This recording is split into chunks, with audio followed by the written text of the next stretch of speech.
Hello students, हम molecular orbital theory को आगे बढ़ाते हुए आज linear combination of atomic orbital, जिसको हम शॉर्ट में LCAO मेथड कहते हैं, उसको पढ़ेंगे।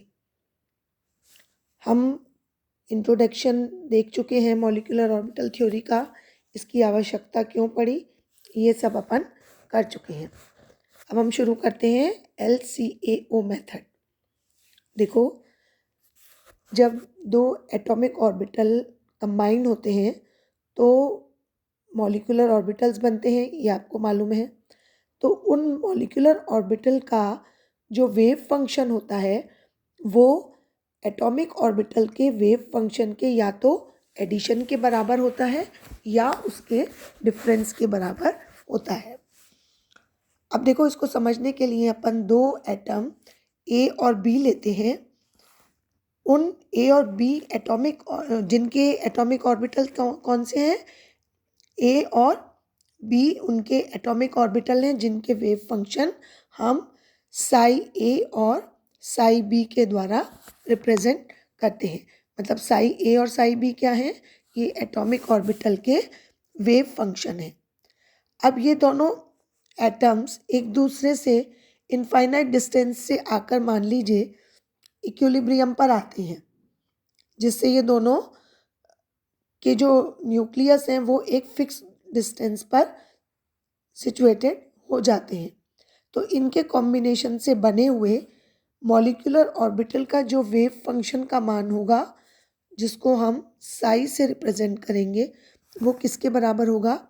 Sai is equal to psi A plus psi B के बराबर होगा। इसको अपन इक्वेशन नंबर दे देते हैं।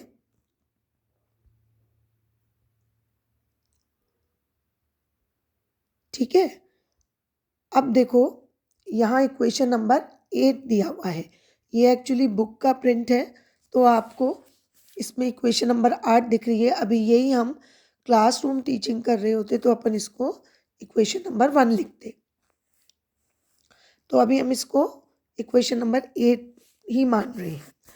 तो ये जो इक्वेशन है, ये बताती है कि साई ए और साई बी के लीनियर कॉम्बिनेशन से दो मॉलिक्यूलर ऑर्बिटल बनेंगे। पहला एक बॉन्डिंग ऑर्बिटल बनेगा, बॉन्डिंग मॉलिक्यूलर ऑर्बिटल बनेगा, जिसका वेव फंक्शन साई बॉन्डिंग के द्वारा प्रदर्शित किया जाएगा। ये साई बॉन्डिंग जो है वो साई ए और साई बी के सम के बराबर होगा, उनके जोड़ या एडिशन के बराबर होगा। और दूसरा एक एंटी बॉन्डिंग मॉलिक्यूलर ऑर्बिटल बनेगा, जिसका वेव फंक्शन साई स्टार के द्वारा प्रदर्शित किया जाता है। साई स्टार का मान इन दोनों के डिफरेंस के बराबर होगा। तो हम इसको इस तरह से प्रदर्शित कर सकते हैं। देखो, psi bonding is equal to psi A plus psi B, और psi anti bonding is equal to psi A minus psi B. ये हमको क्या सब बता रहा है? ये हमको बता रहा है कि दोनों एटॉमिक ऑर्बिटल के वेव फंक्शन का जोड़ साई बॉन्डिंग ऑर्बिटल के लिए है, मॉलिक्यूलर ऑर्बिटल के लिए, और इनका जो डिफरेंस है वो एंटी बॉन्डिंग ऑर्बिटल का वेव फंक्शन शो करता है। अब देखो, जो साई बॉन्डिंग मॉलिक्यूलर ऑर्बिटल है ना, इसकी एनर्जी दोनों एटॉमिक ऑर्बिटल की एनर्जी से कम होती है, इसलिए ये स्टेबल होता है। अब यहाँ पे ये देखिए, ये हमने साई ए एटम लिया, मतलब ये हमने ए एटम लिया, ये बी एटम लिया, ये इनके एटॉमिक ऑर्बिटल्स हैं जो स्क्वायर में दिख रहे हैं, ये हमने। ठीक है, तो ये यहाँ पर वेव फंक्शन दिखा रहा है ए एटॉमिक ऑर्बिटल का, ये वेव फंक्शन दिखा रहा है बी एटॉमिक ऑर्बिटल का। अब जो साई बॉन्डिंग ऑर्बिटल बनता है वो इन दोनों के एडिशन से बनता है, अपन ने ऊपर देखा। तो इनके वेव फंक्शन को हम ऐड कर देंगे तो ये psi A plus psi B आ जाएगा। अब ये देखो, इनके एनर्जी लेवल से, ये यहाँ पे एनर्जी लेवल दिख रहा है आपको। अब ये इनके एनर्जी लेवल से लोअर एनर्जी लेवल पर मॉलिक्यूलर ऑर्बिटल जो है वो साई बॉन्डिंग है, और इससे हायर एनर्जी लेवल पर साई एंटी बॉन्डिंग, यानी कि एंटी बॉन्डिंग ऑर्बिटल का वेव फंक्शन है। तो साई बॉन्डिंग का मान होता है psi A plus psi B, और इसका मान होता है psi star is equal to psi A minus psi B.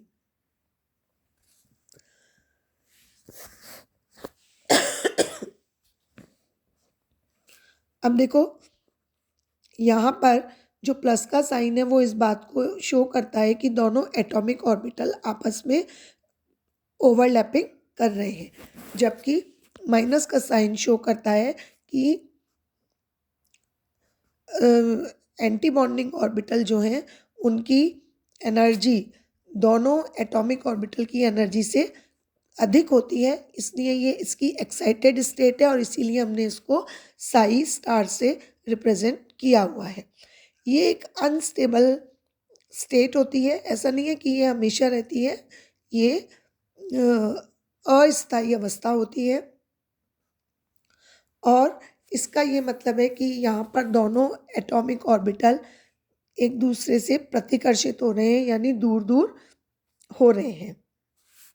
इसको और सिंप्लीफाई वे में समझने के लिए हम एस ऑर्बिटल को के अट्रैक्शन और रिपल्शन के द्वारा इसको शो कर सकते हैं। देखो एस ऑर्बिटल स्फेरिकल होते हैं, ये आपको पता है, तो हम यहाँ पर ए और बी दो एस ऑर्बिटल एटॉमिक ऑर्बिटल को ले रहे हैं। ए एटॉमिक ऑर्बिटल का वेव फंक्शन क्या है साई ए, और बी का क्या है साई बी। ठीक है, अब यहाँ पर ये बॉन्डिंग सिचुएशन में तो क्या हो रहा है, दोनों एक दूसरे से ओवरलैप करके नज़दीक आ गए, और पास पास आने से ओवरलैपिंग हो गई और इनमें बॉन्ड बन गया, और इस मॉलिक्यूलर ऑर्बिटल जो अब बन गया उसका वेव फंक्शन क्या है साई बॉन्डिंग के द्वारा रिप्रेजेंट किया हुआ है। इसकी एनर्जी ए और बी एटम की एनर्जी से लोअर है, और एंटी बॉन्डिंग और ओवरलैप मतलब जब ओवरलैपिंग नहीं होती उस केस में क्या होता है कि इस तरह से दोनों एटॉम अपने को बनाने वाले एटॉमिक ऑर्बिटल से हायर एनर्जी पर होते हैं, इनमें ओवरलैपिंग नहीं होती, रिपल्शन की वजह से ये दूर दूर होते हैं, और इनका जो एनर्जी लेवल है वो काफ़ी हाई होता है। तो इस तरह से हम इसको इंडिकेट कर सकते हैं। अब देखो यहाँ पर जो साई ए स्क्वायर है और साई बी, मतलब इसके अट्रैक्शन और रिपल्शन को हम इस तरह से रिप्रेजेंट कर सकते हैं इक्वेशन के फॉर्म में कि साई बॉन्डिंग का इनका यदि हम स्क्वायर करेंगे तो साई बॉन्डिंग स्क्वायर किसके बराबर होगा, ये psi A square plus psi B square plus 2 psi A psi B के बराबर होगा। यहाँ पर साई ए स्क्वायर और साई बी स्क्वायर जो हैं वो ए एटम और बी एटम के इलेक्ट्रॉन चार्ज डेंसिटी को रिप्रेजेंट कर रहा है। ठीक है, तो अब देखो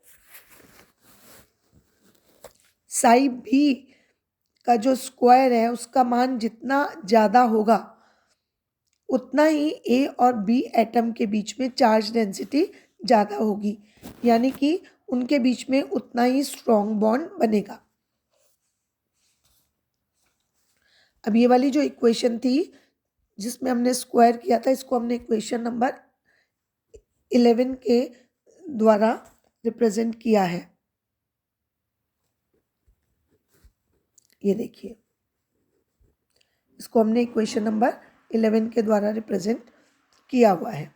अब देखो यहाँ पर इस इक्वेशन को हम देखते हैं तो हमें मालूम चलता है कि ये जो साई बॉन्डिंग का स्क्वायर है इसकी वैल्यू साई ए स्क्वायर और साई बी स्क्वायर से कितनी अधिक है, ये इस फैक्टर के द्वारा ज़्यादा है, 2 साई ए साई बी व्यंजक जितना ज़्यादा है इसका आवेश घनत्व।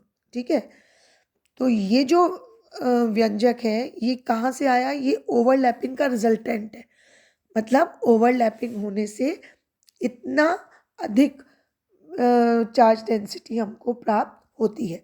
या हम इसको ये भी कह सकते हैं कि जितनी ज़्यादा ओवरलैपिंग होगी उतना ही दोनों के बीच में चार्ज डेंसिटी अधिक होगी और ज़्यादा मजबूत बंध बनेगा।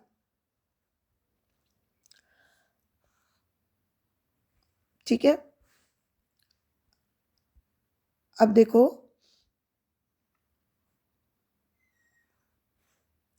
हम यहाँ पर एक आपको ग्राफ शो कर रहे हैं एनर्जी का और चार्ज डेंसिटी, इलेक्ट्रॉन आवेश घनत्व।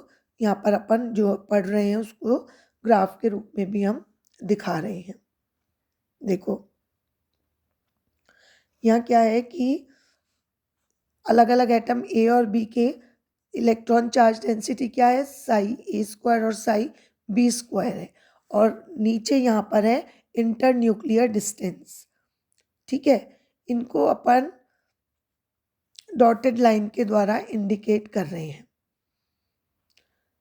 दूसरा हम क्या कर रहे हैं कि बॉन्डिंग ऑर्बिटल के चार्ज डेंसिटी और इंटर न्यूक्लियर डिस्टेंस के बीच में कर्व खींच रहे हैं, जिसको अपन ने सॉलिड लाइन से इंडिकेट किया है।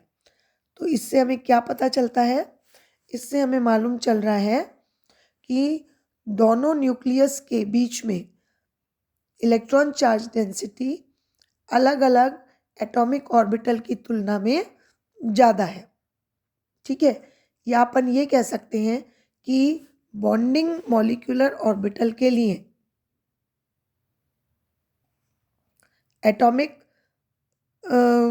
Orbital Sai A square Sai B square की तुलना में चार्ज डेंसिटी ज़्यादा होती है। ये देखो, ये साई ए स्क्वायर का मान है, ये साई बी स्क्वायर का मान है और ये है साई बॉन्डिंग स्क्वायर, यानी मॉलिक्यूलर ऑर्बिटल का वेव फंक्शन है। तो नेचुरली इसमें ये जो डिप्रेशन आ रहा है कर्व में, ये इसकी अधिकतम चार्ज डेंसिटी को इंडिकेट कर रहा है। मतलब यहाँ पर जो है बॉन्डिंग मॉलिक्यूलर ऑर्बिटल के लिए ये जो दोनों न्यूक्लियस हैं ए और बी के, इनके बीच में मैक्सिमम चार्ज डेंसिटी स्थापित हो जाती है। ठीक है, एकत्रित हो जाती है। इससे ये दोनों एक फिक्स इक्विलिब्रियम पर सिचुएटेड होते हैं। ये जो डिस्टेंस है, ये डिस्टेंस बॉन्ड डिस्टेंस कहलाता है, बंध दूरी कहलाती है। अब सेम जो हमने बॉन्डिंग ऑर्बिटल के लिए किया है उसको अपन एंटी बॉन्डिंग ऑर्बिटल पर भी अप्लाई करेंगे। अब एंटी बॉन्डिंग की इक्वेशन क्या होगी, वही इक्वेशन 10 का स्क्वायर करते हैं तो हमको ये इक्वेशन प्राप्त होती है, साई एंटी बॉन्डिंग का स्क्वायर, इसका वेव फंक्शन मतलब molecular anti bonding molecular orbital का, ये है psi A square plus psi B square minus 2 psi A psi B. जैसे वहाँ पर इन दोनों से मैं एटॉमिक ऑर्बिटल के वेव फंक्शन मतलब कि एटॉमिक ऑर्बिटल के चार्ज डेंसिटी से plus 2 psi A psi B होने पर वो इस व्यंजक के द्वारा चार्ज डेंसिटी अधिक थी, तो यहाँ पर इस व्यंजक के द्वारा चार्ज डेंसिटी कम होती है। ठीक है, यानी कि मॉलिक्यूलर ऑर्बिटल के दोनों न्यूक्लियस के बीच में इलेक्ट्रॉन डेंसिटी अलग अलग एटम्स के इलेक्ट्रॉन डेंसिटी से कम होती है। ये यहाँ शो भी हो रहा है कर्व में, देखो। इसलिए एंटी बॉन्डिंग मॉलिक्यूलर ऑर्बिटल की एनर्जी जो होती है वो दोनों एटॉमिक ऑर्बिटल की एनर्जी से कैसी होती है, बहुत ज़्यादा होती है। और ये एनर्जी ज़्यादा होती है तो वो अनस्टेबल होता है और बॉन्ड नहीं बनाता, इसीलिए इसको एंटी बॉन्डिंग ऑर्बिटल कहते हैं। मतलब बनने का विपरीत होना एंटी बॉन्डिंग कहलाता है। तो ये देखो, ये साई ए स्क्वायर का, ये साई बी स्क्वायर का मतलब बी एटम का वेव फंक्शन, और बीच में ये साई एंटी बॉन्डिंग यानी मॉलिक्यूलर ऑर्बिटल का वेव फंक्शन शो किया है। अब देखो, ये जो हमको डायग्राम दिखाई दे रहा है इसमें हमने एंटी बॉन्डिंग ऑर्बिटल और अलग अलग एटॉमिक ऑर्बिटल की चार्ज डेंसिटी और इंटरन्यूक्लियर डिस्टेंस का कर्व खींचा। जैसे हमने पहले खींचा था ऊपर, उसी तरह हमने यहाँ भी खींचा। अब इसमें देखो साई स्टार का जो चार्ज डेंसिटी वाला कर्व है वो इंटरन्यूक्लियर डिस्टेंस, ये जो है इसको कहाँ पर टच कर रहा है, इसको ए पॉइंट और बी पॉइंट के बीच में एन पॉइंट पर टच कर रहा है। ये देखो यहाँ पर ये इधर आकर के एन पॉइंट जो दिख रहा है आपको डायग्राम में, उसके ऊपर ये टच कर रहा है। ये क्या है, ये साई ए मतलब ए एटम का और बी एटम का वेव का इलेक्ट्रॉन चार्ज डेंसिटी है, जो कि इंटरन्यूक्लियर डिस्टेंस पर आकर के इसको यहाँ पर टच करती है। इस पॉइंट को हम नोड पॉइंट कहते हैं। यहाँ पर charge density, electron charge density कितनी है, 0। ठीक है, यानी कि दोनों एंटी बॉन्डिंग ऑर्बिटल में जो दोनों न्यूक्लियस है ए और बी, इनके बीच में इलेक्ट्रॉन एक दूसरे को प्रतिकर्षित करते हैं, जबकि वहाँ पर क्या था, एक दूसरे को आकर्षित करते थे, एक दूसरे को प्रतिकर्षित करते हैं। सॉलिड लाइन जो है वो साई स्टार की इलेक्ट्रॉन डेंसिटी को यहाँ रिप्रेजेंट कर रही है। देखो ये एरो पे सॉलिड लाइन पे हमने दिखाया है, ये क्या शो कर रहा है, एंटी बॉन्डिंग मॉलिक्यूलर ऑर्बिटल की चार्ज डेंसिटी को शो कर रहा है। और जबकि जो डॉटेड लाइन है वो अलग अलग एटम ए और बी के इलेक्ट्रॉन चार्ज डेंसिटी को इंडिकेट करती हैं। तो इस तरह से हम बॉन्डिंग एमओ और नॉन और एंटी बॉन्डिंग एमओ के linear combination of atomic orbital को समझा सकते हैं। तो उम्मीद करती हूँ कि आपको ये चीज़ समझ में आ गई होगी, एलसीओ मेथड, जो कि बहुत इम्पॉर्टेंट है आगे समझने के लिए भी और एग्ज़ाम के पॉइंट ऑफ व्यू से भी। अब हम ये एटॉमिक ऑर्बिटल कैसे मैक्सिमम ओवरलैपिंग कर सकें, इसके बारे में जानेंगे। उसके लिए आप अगला वीडियो देखें। Thank you.